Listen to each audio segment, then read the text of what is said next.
Today we're diving into the trending topic of intermittent fasting and whether it's right for you. So it's essential to understand that every body is unique. So we're going to explore the pros and the cons to help you to make an informed decision.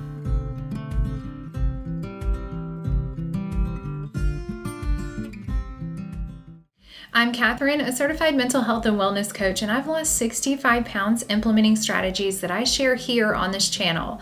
So if you want more, including healthy recipes, mindset tips, and biblical foundations for health, don't forget to subscribe. Okay, first things first, let's get a clear understanding of what intermittent fasting actually is. So intermittent fasting is an eating pattern that cycles between periods of eating and periods of fasting.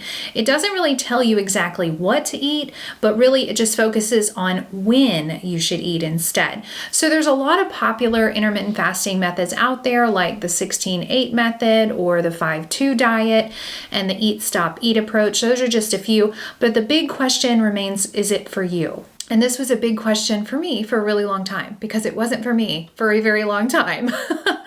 So let's look at the potential benefits of intermittent fasting for you. And those benefits include weight loss. Like many people turn to intermittent fasting as a tool for weight loss. And by restricting eating windows, some people find it easier to consume fewer calories in that little window of eating, which leads to weight loss over time. And also a benefit of intermittent fasting is huge, and that's improved insulin sensitivity.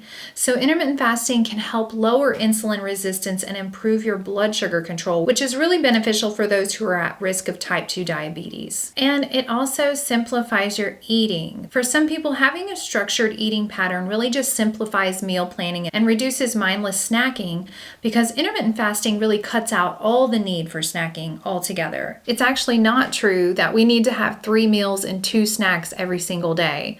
The longer you go between meals, the better chance your body has at lowering its insulin. So I love intermittent fasting for this one thing in particular.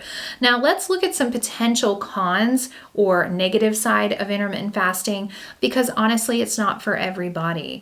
And like I said earlier, intermittent fasting may not be suitable for everyone, especially if you're pregnant or breastfeeding, and it's really not recommended for people who have a history of eating disorders.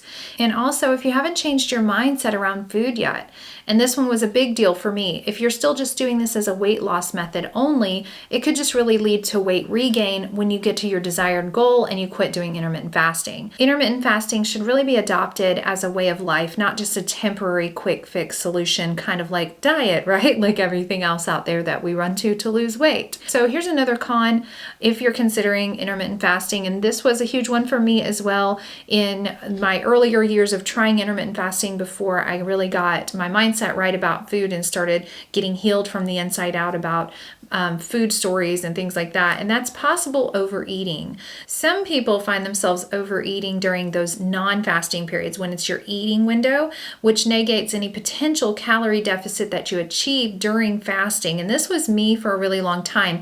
I hadn't actually changed my mindset around food yet, so I didn't realize that my diet mindset was causing me to feel as though I was depriving myself and starving, like during the fasting period, right? I just thought I was starving. So when it was time to eat, I thought I better eat all I can as fast as I can, right? Like while I can. And so I ate the whole house. Like I felt like I ate all the fast food, all the junk, and all the things that I wasn't allowed to eat during my fasting window. I really wasn't going at intermittent fasting with a healthy mindset yet at all. And I needed to get that taken care of first before attempting to incorporate intermittent fasting as a lifestyle, which I have been able to successfully do. And I'm very thankful for that. But I can't tell you how many people I talk to that struggle with this one problem that I just shared with you right now. They do the diet, they lose the weight, they get the pat on the back by their friends and family. Good job by the doctor. Yeah, way to go. Your numbers look great.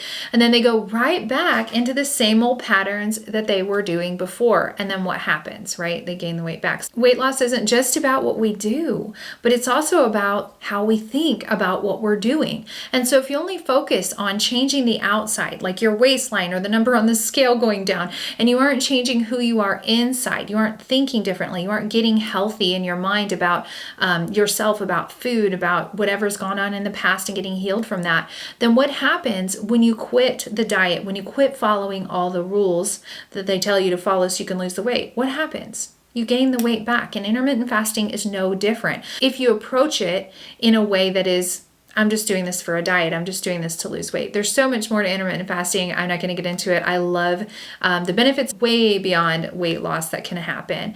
But if you're tired of temporary weight loss, seriously, if you're looking for a way to lose weight sustainably and to break off food addiction and emotional eating in your life and get healthy once and for all, I want to invite you to check out my proven system for health and healing, and that's the Biblical Body Plan. This is exactly how I dropped 65 pounds, and you can too. We're going to really dive into the behaviors, the why you do what you do, and walk through a very systematic approach. So if you're interested in finding out more about that, visit the link in the description. So difficulty sticking to a schedule is another issue for people who are doing fasting, because the fasting periods may be challenging at times for some to stick to, which leads to frustration and inconsistency. And I really found this to be an easy fix, honestly, just by taking those strict parameters off myself and allowing my body to really tell me what it needs and when it needs it. So I try to stay within a 16-8 structure for myself, but if my eating window was supposed to be from like 12 to 8 and I get really hungry or I need to eat earlier, I'm just going to move up my nighttime window and stop eating at 6 or 7 instead. It's not a big deal. So take off some of those strict parameters and things like that kind of makes you feel like you're restricted, right? It makes you feel like, oh, I can't eat, and so now I'm starving, and so when it's time to eat, I'm going to eat all the things in sight, right?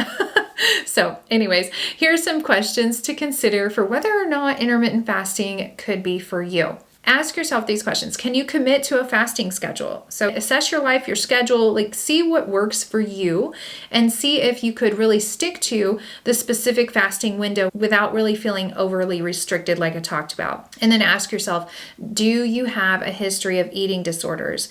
If so, intermittent fasting may not be the best approach for you. So intermittent fasting can be a powerful tool for some, but it's not a one-size-fits-all approach. It really isn't.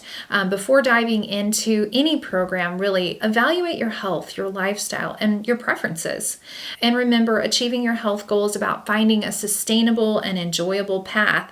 So if you decide to try intermittent fasting, ease into it, monitor how your body responds and go from there. Like go in slowly. You don't have to dive in headfirst and all in, right? So test it out. See what works for you. See what you like. See what you don't like. But that's it for today's video. I hope it shed some light on whether intermittent fasting is for you or not. And if you found this video helpful, give it a quick thumbs up and don't forget to subscribe to the channel for more health and wellness content like this. Thanks for watching, and I'll see you in the next one.